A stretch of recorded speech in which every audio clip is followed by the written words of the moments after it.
It is time for Around the 412 with Smitty and Tyler.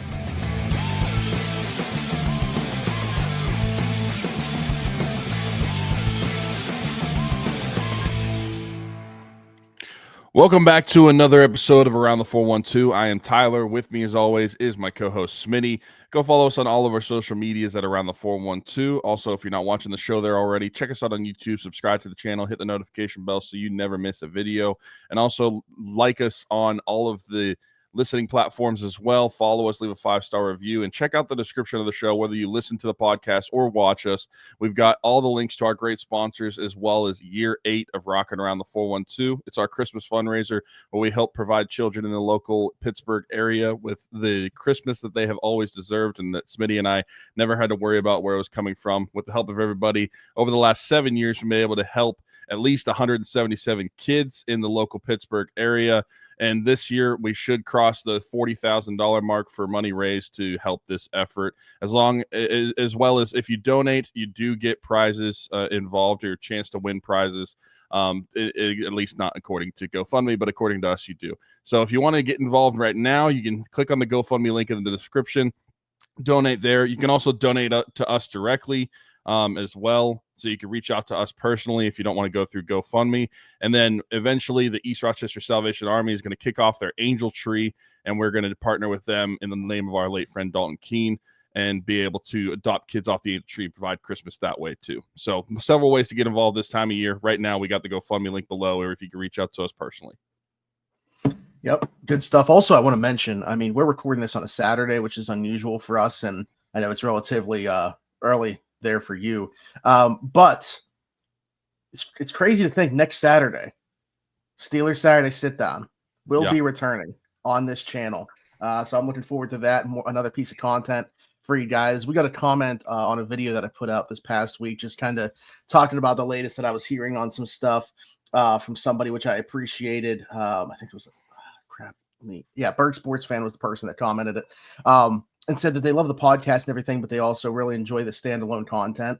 So, I mean, listen, we got a lot of stuff going on. Tyler's a husband and father. I'm involved in a lot of different things here, podcast content wise as it is, but I appreciate the comment. We'll certainly try to do as much as we can throughout the football season. And I don't know, maybe there's a way to get more people. Obviously, we got Drew and Joe doing the fantasy show during the season as well. So for football season, we certainly have more pieces of content. But I appreciate that comment. We'll see what we can do. We're always asking and looking for ways that we can add to the content. So, but next Saturday, Steelers Saturday sit down, we'll be returning. So looking forward to that. Speaking of the Steelers, this is the Steelers show. We can dive into it. Over the last week, they trimmed the roster to 53 guys. Definitely an emphasis on initial 53. We saw that just within the first 24 hours, like kind of some paper moves made within there that they have to make, sneak guys through that they know they want to get to the practice squad and stuff like that, cutting veterans that they know they're going to bring back once they put the likes of Will Howard and Dante Kent on IR. You saw that happen with Max Sharping and Chuck Clark, and we can talk about that and stuff like that. But I don't know. No real surprises for me about the 53-man roster. There were some battles that we were curious which direction they would go. Carson Brunner did beat out Mark Robinson. I got to say, like, that one was up in the air for me. If they needed somebody to, like, I thought Robinson probably slightly ahead special teams wise right now, but Brunner's very good at special teams and going to even get better in my opinion. And also, like, if they had to take snaps defensively, I like what Brunner brings to the table more than I like what Robinson brings to the table. I think he fits like today's NFL better. So no issue at all with them going that direction. But I was a little bit surprised because I thought that they would keep Robinson and like could sneak Brunner through to the practice squad. But shout out to Brunner for making the 53. The one that did surprise me though was 8 defensive linemen. And I know that you're not going to have Derek Harmon in the opener, and there's some up in the airness, if you will, about Keanu Benton's availability as well. But Esezi Otomowo making the 53-man roster. That was not a guy that we talked about much throughout the preseason training camp or anything like that. I would say that he was like, if you were to tell me they're going to keep 8 defensive linemen and Dean Lowry had already been out for the season because of a torn ACL, that probably is the guy that I would have gone with. But, tip of the cap to Otomowo for making the 53. Not a name that we discussed. No, he's not. And I think when looking at the 53-man roster, an initial 53-man roster when it was released, all the quote unquote surprises to me came on the defensive side of the football. When I looked at the offense, I thought everything was pretty much status quo. Looking at the receivers that they kept, we pretty much predicted all of those. Same thing with the running backs, tight ends were predictable. I mean, some people probably questioned why they have 4 quarterbacks, but Will Howard may spend the entire year on IR, so they're keeping Skylar Thompson.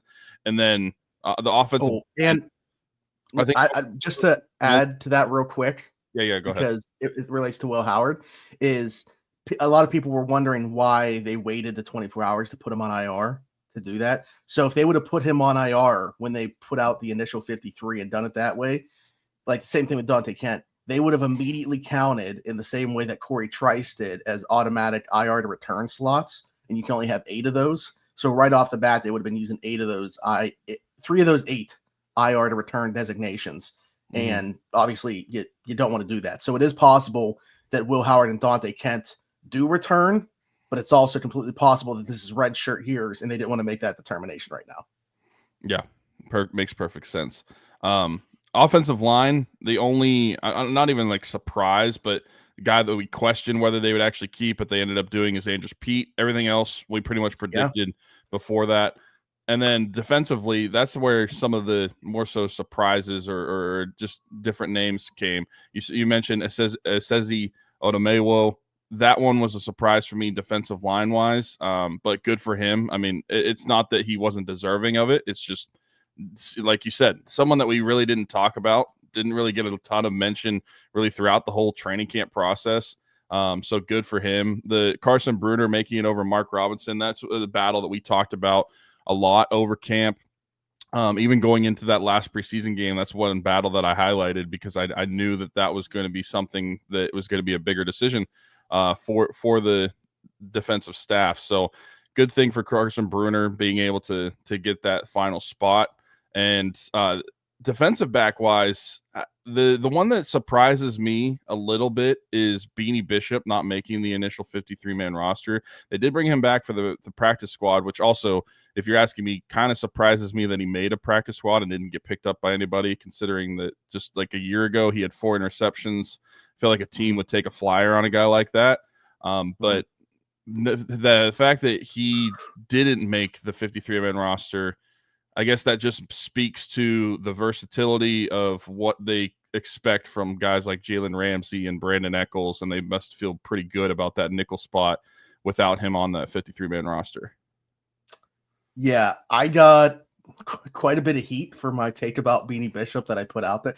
And, you know, it has very little to do with Beanie himself, I feel like, and just more so, like you mentioned, like it's just he's behind the pecking order with Jalen Ramsey and Brandon Echols, and Beanie doesn't play special teams. So, like, if you're talking about a third string slot corner, like only can play the slot that doesn't play special teams, what's the spot on the roster for that? You know what I mean? So, like, I'm certainly glad from a depth perspective to have him back in the fold on the practice squad, but I like you.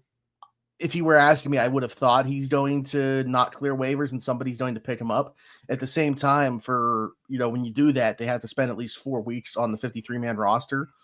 So maybe there was somebody else that was kind of viewing it the same way. Like, can we guarantee that this guy's going to spend this much time on our 53? So, yeah, I just think it's more so physically limited for him, and it's unfortunate. And we've been clamoring for them to make a significant upgrade at that slot corner position. They finally do, and then everybody's, you know, up in arms about losing Beanie Bishop. Like, I don't know. I don't get it. Like, nothing against the guy personally, but from a football perspective, I don't know how anybody's really that upset about this move. You know, I saw people saying like, oh, you know, bringing James Pierre back on the 53 or whatever. Well, he made the practice squad, but like Corey Trice, giving him the IR return spot or whatever like that, and going a little bit shorter in the defensive back room. I don't know. Like, if Beanie Bishop played special teams, it'd be a different conversation. That's the entire point there. But he's on the practice squad. I'm sure at some point this year they're going to need him, and he'll get a helmet and play on a game day. But yeah, I don't have much else to add on that. I know that people were up in arms about it. I really didn't see it being that big of a deal. I mean, yeah,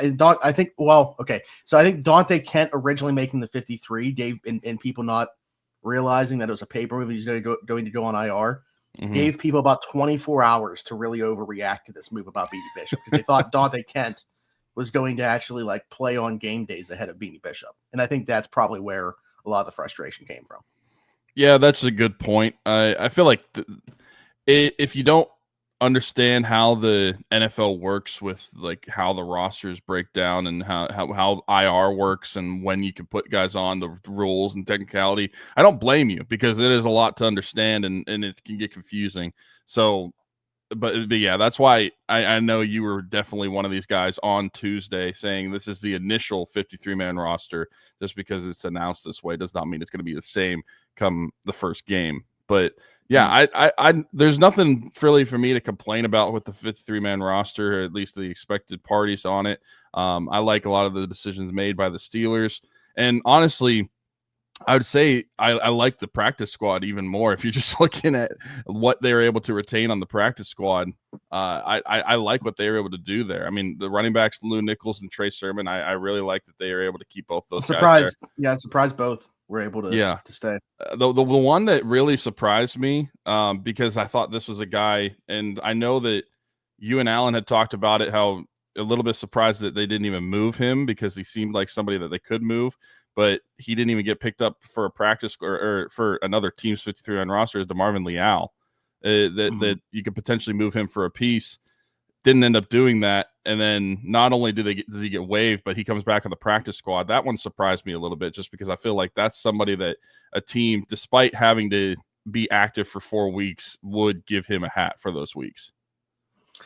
I mean, you look at the pedigree, was a 5-star going to Texas A&M. The year before he came out was viewed as a like locked in first round, maybe even like top 10 guy.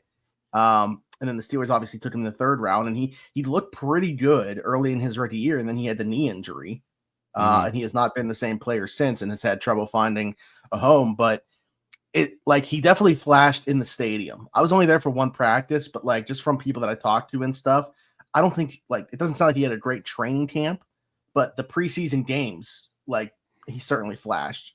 And we know how Tomlin talks about the performances in stadium more than anything else. So I thought, just taking all that into account, there would be another home for him. I thought they could get like a day 3 pick in a trade for him, at the very least, a pick swap.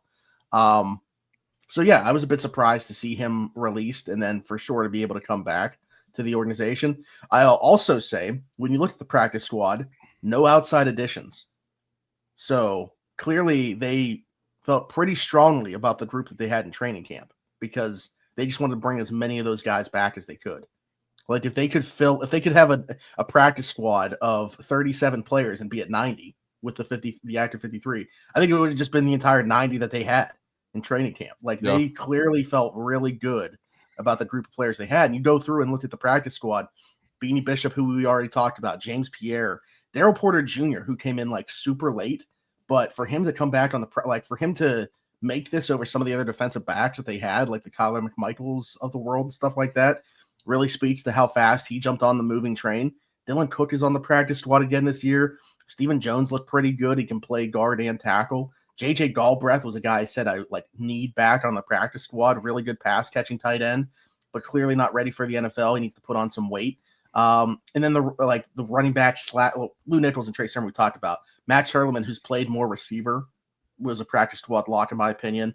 And then Keyshawn Williams was the guy that I thought Rock Taylor was going to be in training camp in the preseason. Yeah.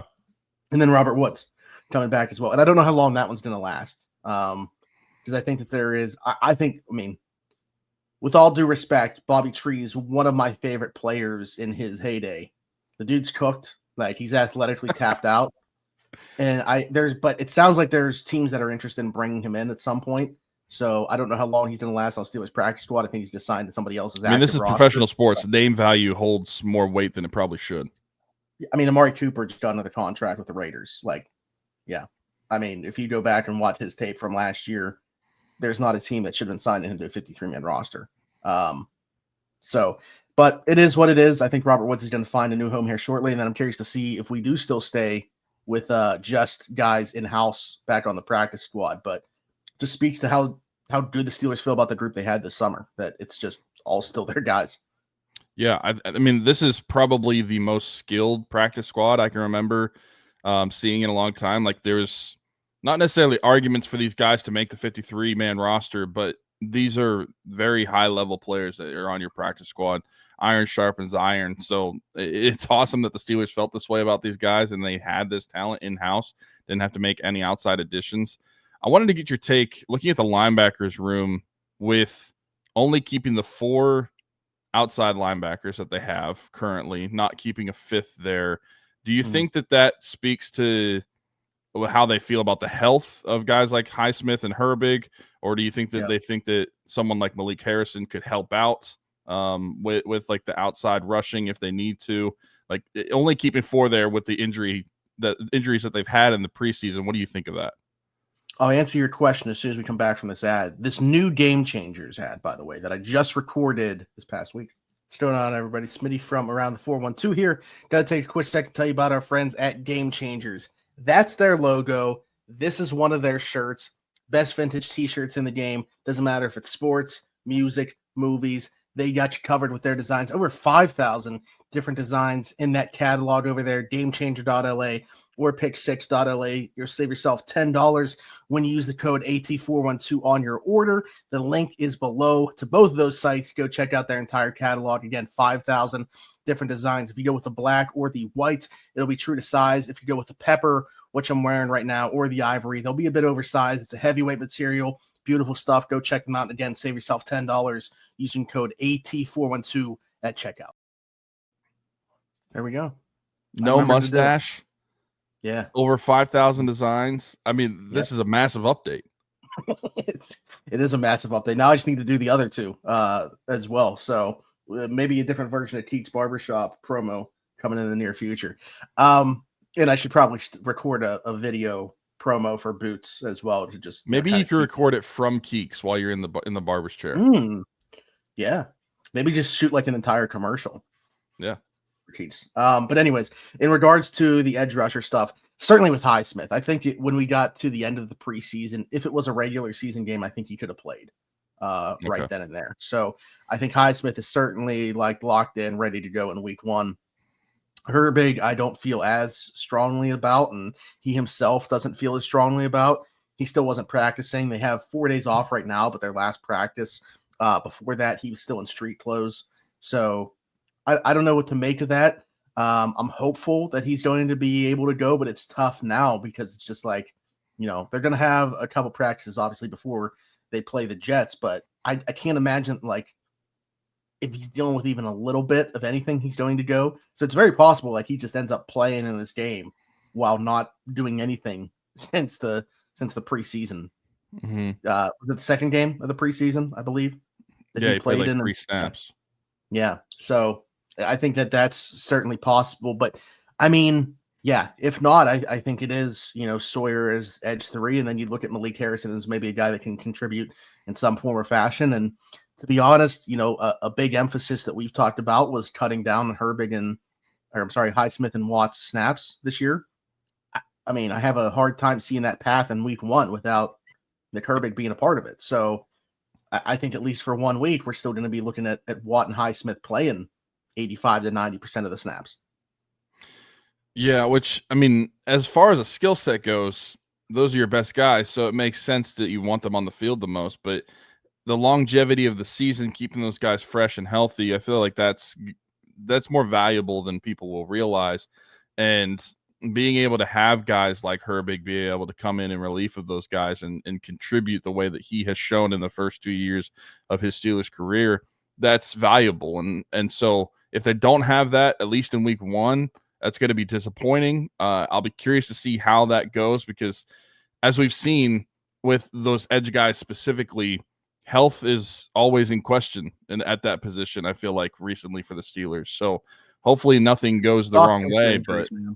But man, this is going to be interesting for me if Herbig can't go week 1 and just basically praying that neither Highsmith or TJ Watt goes down in week 1, because then you're dealing with combination of Jack Sawyer and Malik Harrison as your depth guys in that week. So yeah, I was just curious what your thoughts were on that. Just because I know they have been dealing with so many injuries too. Like I mentioned about Highsmith, and I am thinking like he's going to be ready to go for sure, but like he's going to be coming off an injury, a soft tissue injury with a groin, dealt with a groin injury last year. I don't know. Like I'm not predicting that he's going to re-aggravate this or anything like that, but it's just not the easiest way to work yourself back into it is saying, yeah, sorry, we don't have the guy behind you to take any pressure off you, so you need to go play 85 to 90% of the snaps. Because, oh, by the way, your main backup is a rookie in Jack Sawyer, who we have not seen flash in the way that we would like to as a pass rusher this preseason. So, yeah, I don't know. I mean, I feel we'll get to this next week when we do predictions and stuff like that. But I wish that I felt better right now about this edge group. And it's entirely due to health that I don't. So, yeah, for sure. We'll see. Is there any other positions that after the rosters have been trimmed down that you're looking at, and whether and not necessarily surprises, but just anything notable to you on the roster? Yeah, well, I'm glad that you said not a surprise and just notable, because we talked about feeling like this was going to be the case, but just 5 wide receivers that they roll with because 4 tight ends, and they haven't made an outside addition at least up to this point. I'll say, is the 6th coming? Well, I don't know what's going on with Skoronek's toe either. I mean, like, there's not been much said about it, but like, if that's wasn't placed on IR, so I guess that's good. Maybe that should roll out the idea that it's turf toe, but that's like immediately where my mind goes to. Unfortunately, when you see a toe injury, and like that was in the joint practice against the Buccaneers, and it's been some time since then. Yeah. So like, do we just assume that he's ready to go week 1? I haven't heard anything about that. He can't play with 4 receivers, so we at the very least see a practice elevation, and then we can have a big debate about that. Should it be Keyshawn Williams or Robert Woods if he's still on the roster that they elevate? Because I think they'll go with one, but I'll make the case that they should go with the other. So yeah, I'm curious to see what happens in terms of internally there. But maybe that, great segue to the outside conversation about is an outside receiver still on the dock. And I mentioned I put out a video this past week just kind of talking about that and what I was hearing on the wide receiver stuff, because there's a name thrown my way that hadn't been out there yet, Jalen Tolbert of the Cowboys. And, the Cowboys made a massive move this past week when they waived Ryan Flournoy. That's the big move I'm talking about. No, but also like the Micah Parsons trade brought into my mind, okay, are they going to take this completely different direction and start selling off pieces? It would make no sense. Like, why do you trade for George Pickens and then trade away Micah Parsons? Like, I thought it was a statement about Dallas trying to be an all-in this year, and then they shifted focus for one reason or another, and I guess you can't really predict what Jerry Jones is going to do. But Jalen Tolbert certainly would be interesting to me. I actually, I don't know what those conversations were like. It takes 2 to tango. I would have liked this, and from all indications, the Steelers didn't have this conversation at the time. I would have why not just get him involved in the George Pickens trade and have him be a piece coming back? Maybe change the draft compensation going the other way by giving them a round higher going back to Dallas to make it Jalen Tolbert instead of the pick that you got along with the 3rd. So you still did the 3rd round pick and Jalen Tolbert for George Pickens in a 5th, as opposed to a 6th or something like that. I would have liked to have seen something like that done. I like Jalen Tolbert, liked him a lot coming out of South Alabama. It was really cool being down at the Senior Bowl when he was there, because he was out of South Alabama and it takes place in South Alabama. So it was like this massive thing, man. He was probably the most popular player there.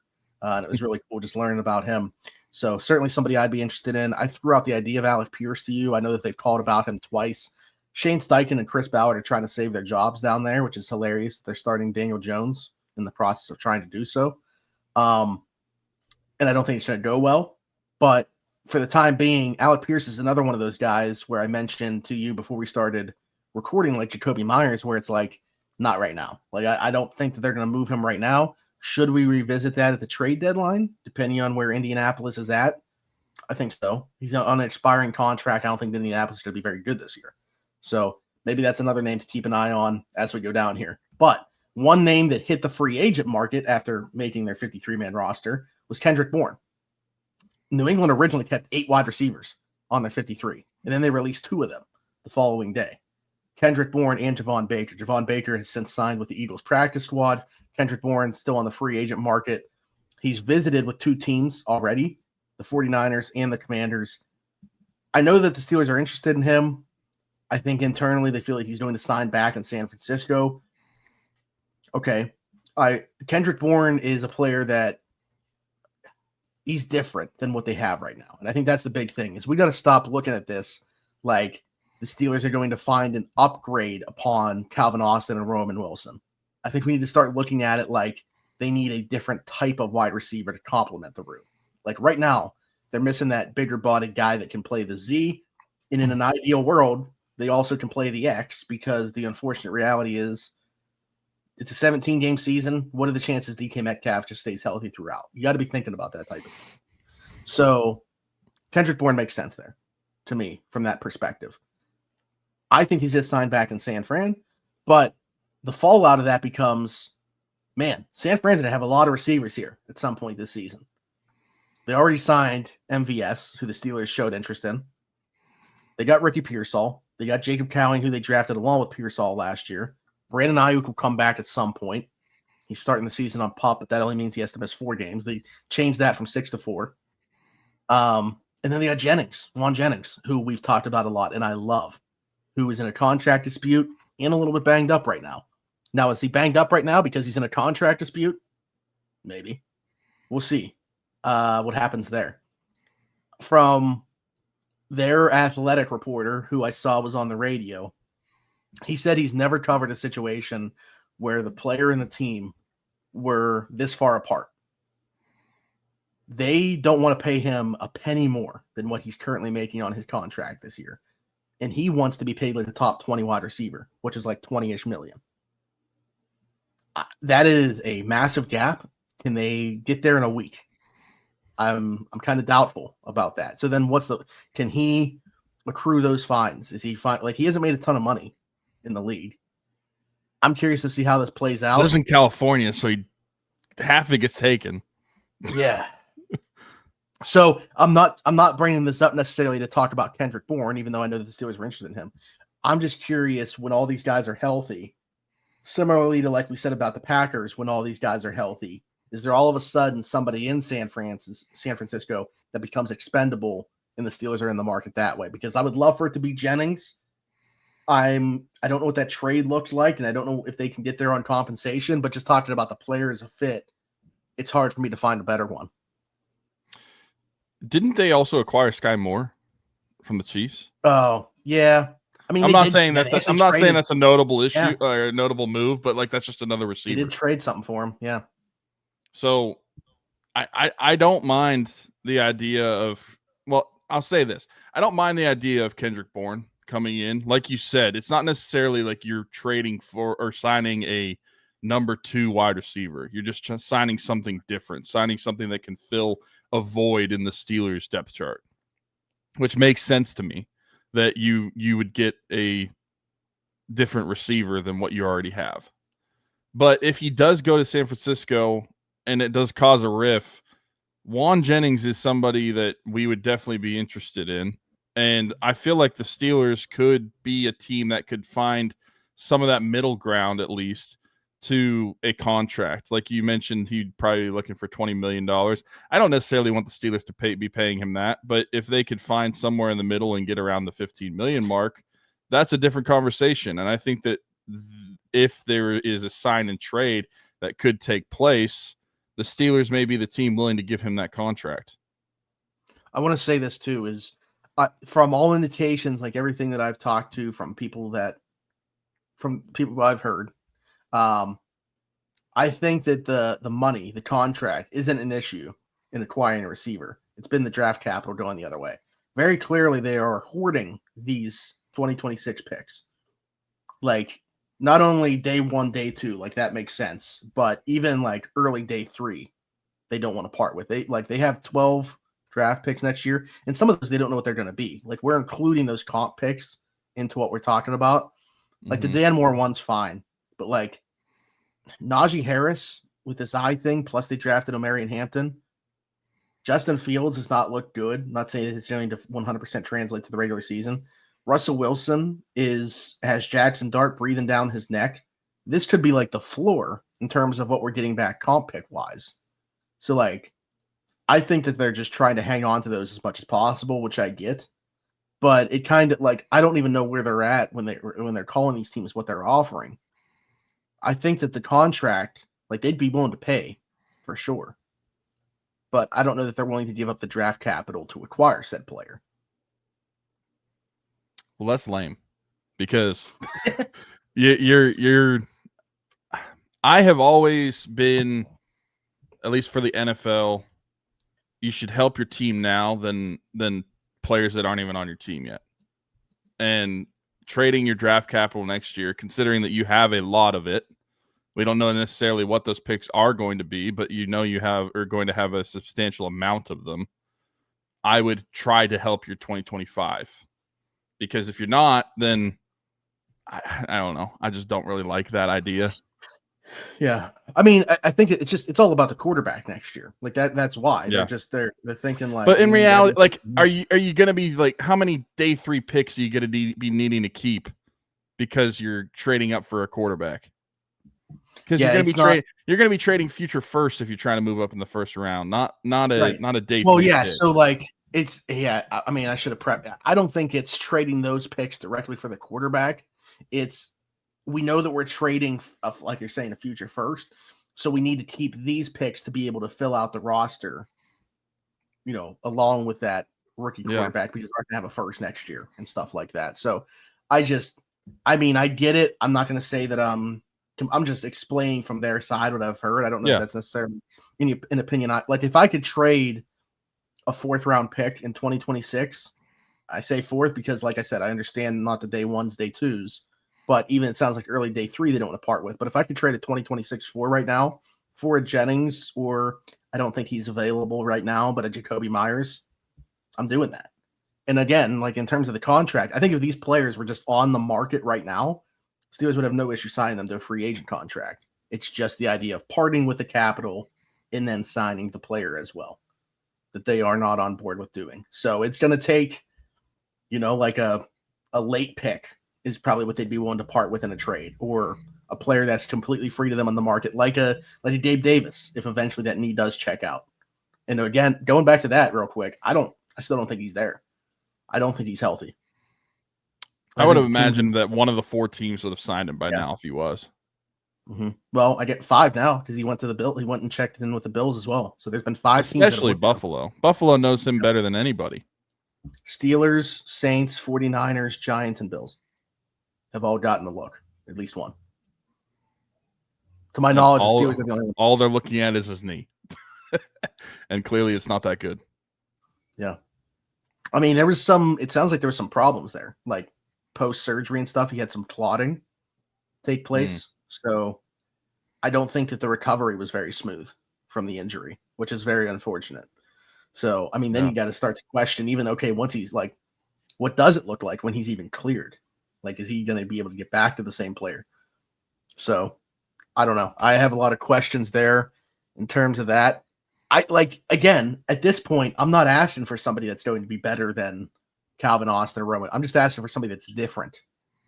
A bigger body receiver that can play the Z and in an ideal world also play the X, because I know that they don't need, like, Arthur Smith's Z isn't necessarily a traditional one. Like, he does some creative stuff, gets them in motion, gets them in moving. And we've seen him really own in on what Roman's good at this preseason, I think, with, the middle crossers and stuff like that and freeing him up. I'm still skeptical about Roman Wilson's ability to survive out on the Z full time. So, I just would like to have that guy in the roster that they don't have right now. That's my thing. And even if I felt good about Roman, just because he's a smaller guy, I would rather also have a bigger body guy that could take some of that load off. And right now, the backup at X is probably Ben Skoranek. Yeah. That's who also is dealing with toe, like we mentioned. So really, for week one, potential on week 1, the backup could be Bobby Trees. Yeah,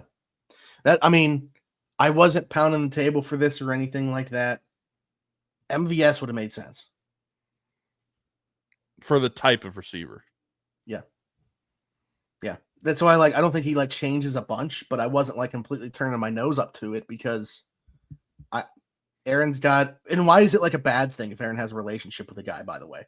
I think it's funny that people are I don't want him because Aaron Rodgers had him before. Why would it be a bad thing to have for him to have rapport already? It's terrible for him to have a connection with a receiver. People don't want it to be a thing where Aaron's pushing any buttons or has any say or anything like that. It's he's your starting quarterback. Why shouldn't he have a say? I think people are worried it should turn into a Jets situation, and it's where he brings in all of his buddies. Listen, until I see Nathaniel Hackett walk in that door, I think we're good. The foundation of the Steelers is not like the Jets. They're not going to let it get to that. I think everybody understands the situation here. So yeah, I don't know. I think that in addition certainly still needs to come. And you talk about guys that have been on other rosters and stuff like that. I don't know what's still out there. But there were some guys that were cut. Smitty from Around the 412 here. And while I may not have much hair, the hair that I do have will not be cut by anybody besides Keek at Keek's Barbershop. My friend Christian Circle, been with us since day one. Keek's Barbershop, located 401 Burkitch Way, Suite 2 in Beaver, PA. Download the app, The Cut. Book an appointment with Christian today, or you can do walk-in with Tony or Ashley. But again, Keek's Barbershop, 401 Burkitch Way, Suite 2 in Beaver, PA. Go check them out. Old school vibe in there. Absolutely love it. Cannot recommend them enough. Wouldn't go anywhere else. Maybe I'll see you there. It's funny because we had already talked about this player and then he signed elsewhere and then he got cut. So, but DJ Chark is still a free agent along with, Dave Davis, Kendrick Bourne. Someone that somebody brought up to me was Hunter Renfrow. He doesn't change anything. That's, if you didn't have a Roman Wilson or Calvin Austin, maybe he would make sense. But that's that role that he plays. Old friend Deontay Johnson is out there on the free agent market right now. Man, yeah, what a career! I could not have imagined saying that this guy was going to bounce around the way that he did after watching his 2021 season. And obviously, he was still with the Steelers in 22 and 23 as well, but specifically in 2021, the year that he had with Ben, I was like, "This is the guy," and now he's bounced around. Now he's a free agent. Is there another team that's going to take a shot on him? I don't know. He was with Pittsburgh for 5 years and then was on 3 teams in 1 year. Yeah. Yeah, it's wild. Look at the free agents right now. There's nothing out there that's super attractive to me. Again, I think if I'm making a short list here, Kendrick Bourne, Gabe Davis, DJ Chark is probably the 3. KJ Osborne's out there now. He got cut. Last year when he was with New England, I know he was brought up. It's not attractive. It's not attractive. But we don't need it to be attractive. We need it to be different. And that's kind of the moral of what we've been talking about. We don't need you to be pretty. We need you to be different. We need you to be able to survive on the boundary and block on run plays. I mean, let's face it. And people keep saying this to me too. This role is very mitigated by the fact that we're going to see a ton of tight ends this year. They're going to play a ton of 12 and 13 personnel. How often are we going to see 2 receivers on the field? I get it. I think you still need that type of receiver, though, on the roster for when you do. Mm-hmm. Hey, Allen Robinson's available. I feel like he's pseudo-retired. He's doing some media stuff. He was out at Penn State recently doing stuff. And yeah, he hasn't officially announced it, but I'm just waiting for that to come. I keep waiting for him to post on his Instagram and Twitter, one of the statements with a picture of him and his signature or whatever at the bottom of it saying about him retiring. So I don't know. I am curious to hear your thoughts on this. Obviously, there's a ton of that is the same, and I'm not necessarily comparing one for one. I know it's not necessarily apples to apples, but looking at 2024's roster initially and comparing it to what we have in 2025, how do you think the two stack up? Like, what do you think are not necessarily just the major differences? I think those are obvious, but like, how do you feel about those differences? Is really what I'm asking. Yeah, I think this is a better team. Like I think that they were better in 24 than in 23, and I think they're better again in 25 than they were in 24. I think the most obviously like their ability to use everything within the playbook is probably the biggest thing for me. Even this version of Aaron Rodgers is to me their best quarterback since 2018, Ben Roethlisberger. So I think that's a pretty massive difference for what they're going to be able to do offensively. It's going to be a big part of this is going to be about the tackles. I think Troy Fautanu is going to provide their best tackle play that they've seen in quite some time, probably going back to those really good Steelers offensive lines, where honestly the tackles, like they were like, I liked obviously Marcus Gilbert and Al Villanueva, but they weren't the strength of those groups. I think Troy Fautanu and Zach Frazier are going to be the two best offensive linemen on this group. And Fautanu's far more talented than those dudes I just talked about. I think Fautanu's got the chance to be a very special tackle. So that's a big difference for me. Defensively, everything that they can do on the back end. Like, again, this isn't to take away from Minkah Fitzpatrick. It'd be awesome if he was still on this roster. And, you know, I think that's another indication, by the way, in terms of their unwillingness to trade draft capital. They would rather have traded Minkah Fitzpatrick than move draft capital. Yeah, that's true. But on the back end, what they're going to be able to do because of the versatility of the guys that they have on the back end, I think creates a lot of differences. As much as I hated the Elandon Roberts from Malik Harrison swap, if Cole Holcomb looks like how I think Cole Holcomb has looked so far and is back to form, that inside linebacking group is still like 3 deep and very good. And they're also better at moving in space than groups that were in the past. I don't know if this is a bold prediction, but one of my predictions for this year is we're talking about Peyton Wilson at the end of the season as one of the 5 best coverage linebackers in the league. I think he's going to be that good. And assuming health, when Derek Harmon and Keanu Benton are healthy, defensive line group, I think, was upgraded going from Larry Ogunjobi to Derek Harmon. And I like the depth that they brought in as well.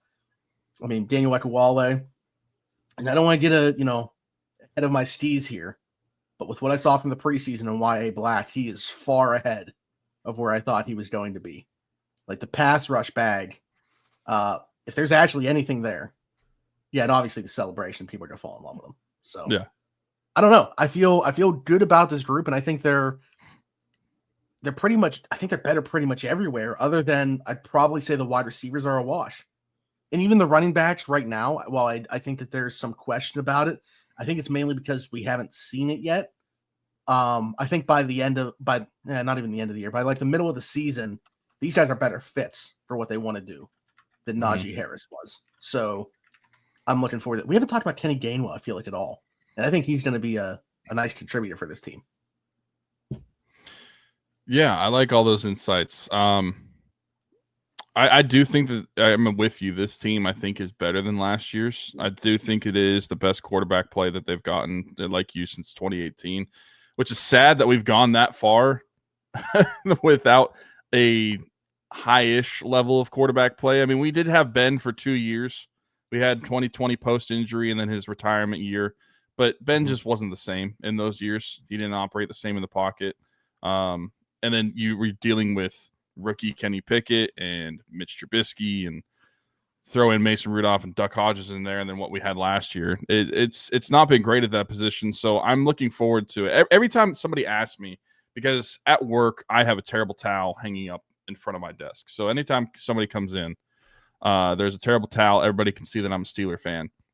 So many people ask me how I feel about Aaron Rodgers, and I feel like some people think I'm crazy when I tell them that I think that this is going to be their best quarterback that they've had in years, and I think that it's going to completely change how the offense operates. And I'm not saying that it's going to make them a great offense, and I try to emphasize that to people, but mixed with what you can get from this defense, especially what I view as an improved defense this year, if you have a average to above average offense, that's all you need to have success for this team.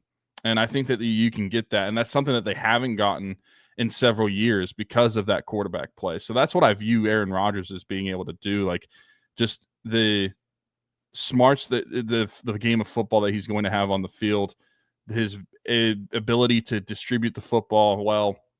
I think that as long as he gets time from the offensive line, the offense is going to look better than it has. And so that's why I try to emphasize to people that, like, I don't think they're going to be a top 5, top 10 offense, but if they're above average or league average, I'm fine with that because we haven't gotten that.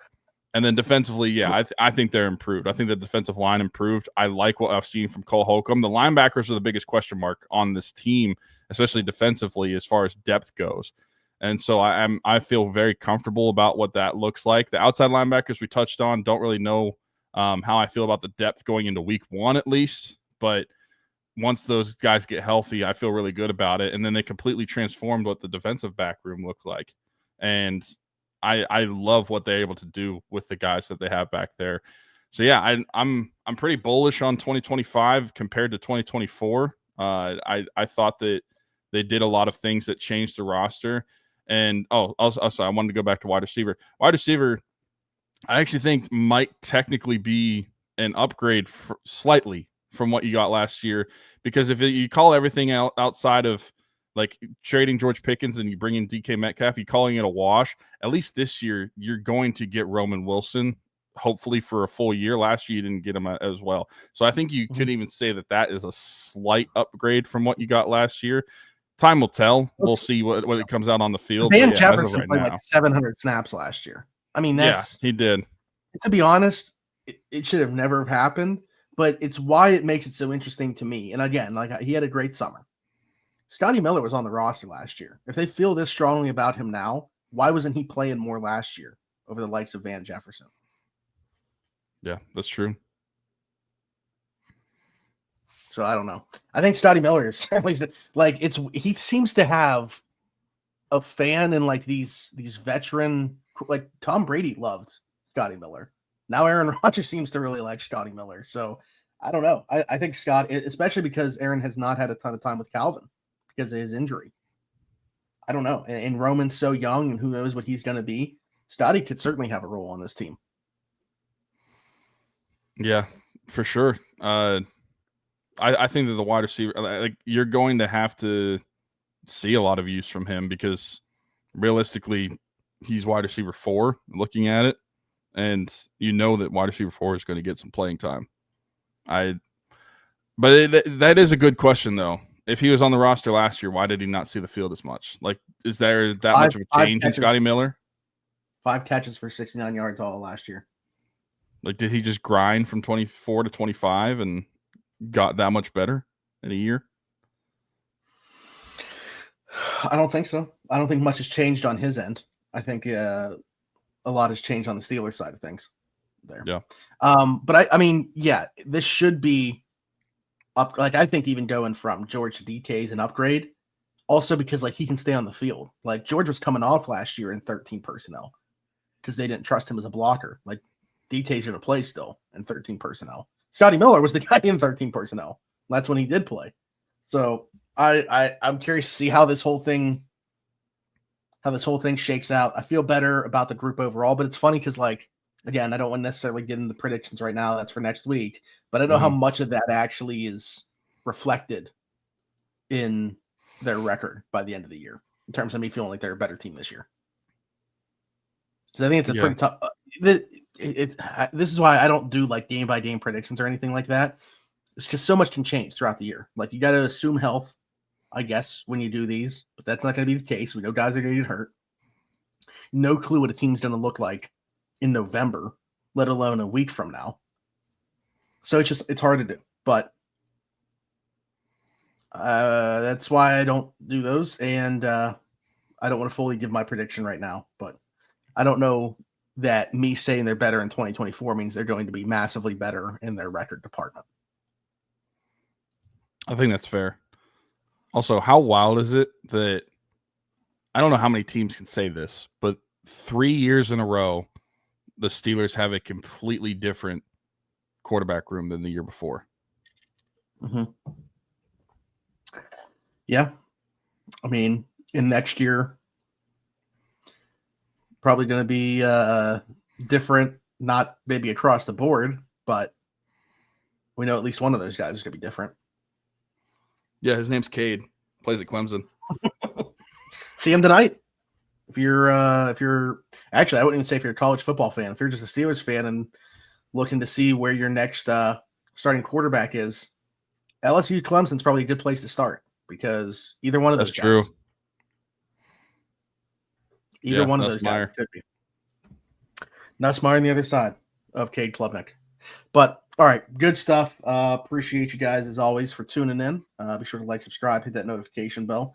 Tyler, anything else to say? No, we are a week away from, well, technically as we're recording this and it coming out because this is going to be same day production. We are a week away from Steelers Saturday sit down, but also just a little over a week away from Steelers football, actual Steelers football. It's great. Football's back. College football's back. Going to spend the rest of the day watching college football. Lee Corso's last game day today, which I know as when people are watching this, they'll see it already, but there's no way that he's not putting Brutus's head on. There's absolutely no way. I mean, he already threw Texas's helmet on the ground earlier. So, like, yeah, it's zero chance. Like, even if he felt like that's how the game was going to go, I feel like you can't go out that way at the shoe. So we'll see.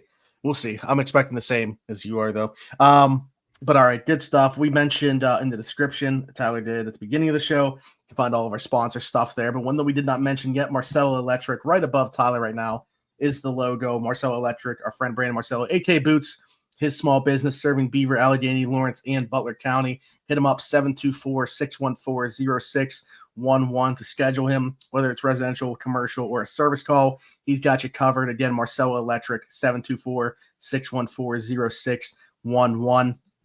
Link down below to his Facebook page. All of his work is there. Bunch of pictures, even his van, which I don't know. Maybe by now, if he didn't get the AC fixed, he wouldn't have to. We're in the 40s and 50s here at times now on West. Really? PA, so, yeah.